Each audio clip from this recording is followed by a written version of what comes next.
Eksperimentas 1000 litų investicija Forexe tęsiasi jau pusmetį. Lygiai 6 mėnesius prekiavome valiutų rinkoje ir stebėjome, kokie sandoriai buvo atliekami, sekėme pasaulio ekonomikos įvykius, kurie veikia mūsų sprendimus. Prekybos laikotarpiu pagrindinės pasaulio ekonomikos, kurių fundamentaliai faktoriai turi didžiausią ir esminį įtaką valiutų kursų pokyčiams, susidūrė su daugeliu iššūkių ir problemų. Eilinį kartą atsinaujinusi eurozonos skolų problema bei virtinė su ja susijusių problemų, tokių kaip Graikijos skolos restruktūrizavimas, Europos bankinės sistemos likvidumo didinimas suteikiant ilgalaikės lengvatinės paskolas bankams, taip pat Europos finansinio stabilumo fondo didinimas, nerimas dėl Italijos ir Ispanijos. Taip pat reiktų paminėti Japonijos ekonomikos sunkumus, mažėjantį eksportą, didėjantį importą bei Japonijos centrinio banko siekį silpninti šalies nacionalinę valiutą. Galima sakyti, jog šis centrinio banko noras iš dalies kol kas pildosi.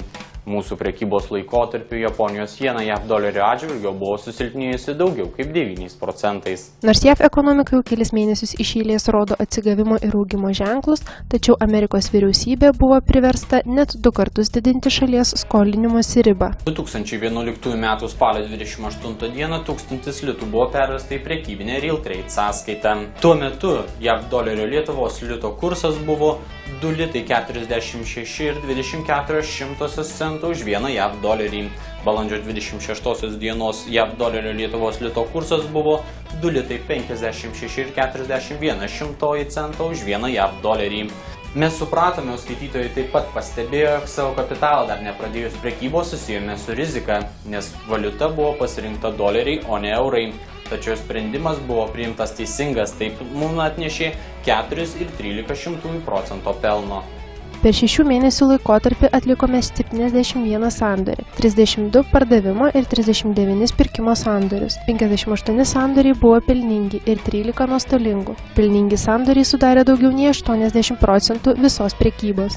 Prekyboje neretai naudojame slenkančius stopus, kurie padėdavo apsisaugoti nuo nuostolių, o einant pelningai situacijai, leisdavo daugiau uždirbti iš pelningų kurso pokyčių. Nustatytus pelno tikslus pasiekė 27 sandoriai, tai yra 46% visų pelningų sandorių.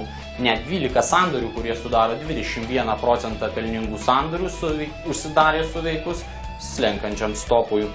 Per visą pusmečio laikotarpį prekiaudami uždirbome 504,93 Amerikos dolerius. Taip pat gavome $10 palūkanų už prekyboje nenaudotas lėšas, kurios kas mėnesį buvo įskaitomos į mūsų prekybinę sąskaitą.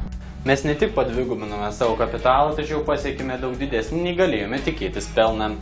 Spalio 28 dieną įnešti 1000 litų tapo 2361 litų ir 97 centais. Prekybą vykdėme pagal griežtą planą, nusistatėme net prekybos valandas, kurių vėliau atsisakėme. Buvome dienos prekiautojai. Daugelis tikriausiai sakys, kad 71 sandoris per 6 mėnesių laikotarpį kaip dienos prekeivių yra tikrai mažas skaičius. Tačiau ir savo informaciniuose straipsniuose ne kartą minėjome, jog svarbiausia kiekvienas sandoris turi turėti tiek techninės, tiek fundamentaliosios analizės pagrindimą. Atsitraukimas nuo prekybos itin neapibrėžtais laikotarpiais mums padėjo išvengti bereikalingų nuostolių bei neprisiklijuoti lošėjų etiketės. Po 6 mėnesių prekybos galime teigti, kad prekybos sistema daug geriau dirbo korekcijų metu, todėl kovo ir balandžio mėnesiai mums buvo patys aktyviausi. Atlikome daugiausiai sandorių. Dažniausiai prekyba buvo vykdyta euro JAV dolerio, Australijos dolerio, JAV dolerio, Šveicarijos franko valiutų porose, atitinkamai 28 sandoriai, 15 ir 11. Keleto valiutų porų pasirinkimas mums leido greičiau ir tiksliau atlikti techninę analizę bei rasti geriausius į rinką įėjimo momentus. Reiktų paminėti pačius nuostolingiausius ir pelningiausius sandorius. Pelningiausias sandoris kovo 26 dieną atliktas euro JAV dolerio pirkimas, kuris atnešė beveik $30 pelną. Lapkričio 16 dieną atliktas sandoris euro Japonijos jenos pardavimas atnešė beveik $14 nuostolį. Apžvelgus eksperimento išvadas galima teigti, kad valiutų rinkoje galima prekiauti ir su 1000 litų suma. Taip pat svarbu suprasti, kad nesandorių kiekis ir jų dažnumas lemia rezultatą. Svarbiausia nuoseklus darbas ir žingsniai, apie kuriuos minėjome mūsų informacinėse straipsniuose.